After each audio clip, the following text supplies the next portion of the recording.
Hi, I'm Jake. I'm a PAM engineer here to install a brand new kiosk. Let's find out where this kiosk is at. Okay, it looks like it's over there. Let's go. Look like this is the right sign. I'm going to install it right now. Let's open this up. This is PAM media player, so this is pre-configured, and I have contacted the IT person to make sure that there's internet available for this device. And all I need to do is plug it in and it should just work. There are 4 cables. This one is the power for the device. This one is the HDMI from the touchscreen. This one is the network cable, which the IT department have configured for this device. And finally, this is the USB from the touchscreen.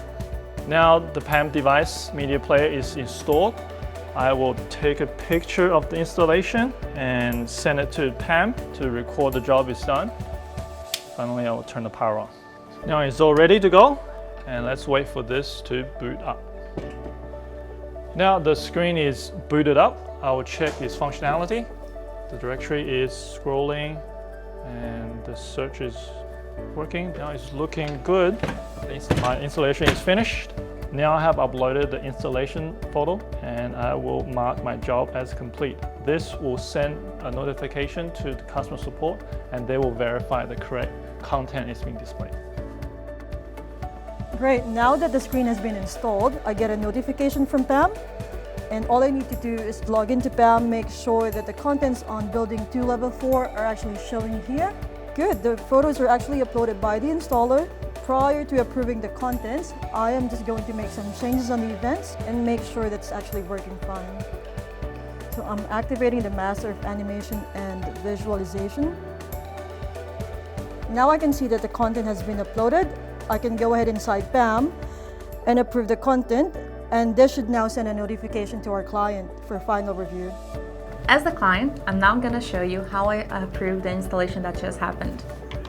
So this is PAM's dashboard initial page.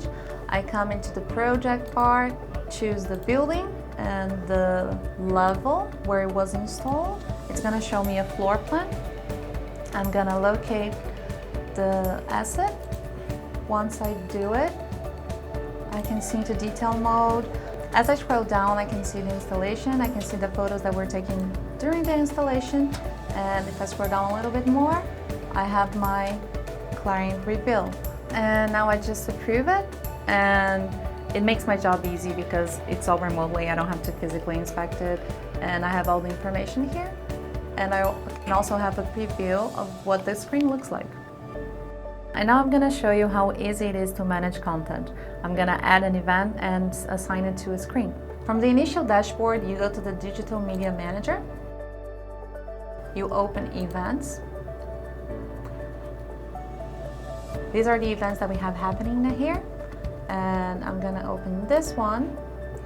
When you're setting up a new event, you're going to put the event name, you put the description, the destination, and you can allocate it to the kiosk where it's going to be shown.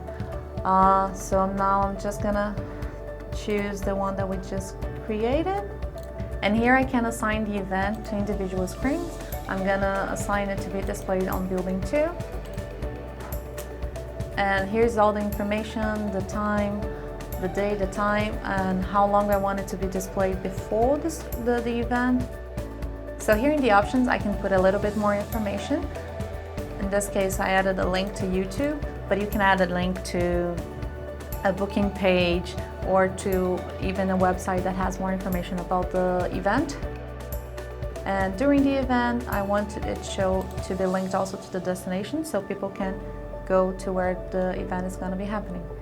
And once I finish all this setup, I can just save it. It's published. I can come here to digital kiosks. I select the one that we're talking about, and it's going to show me how it's going to look like.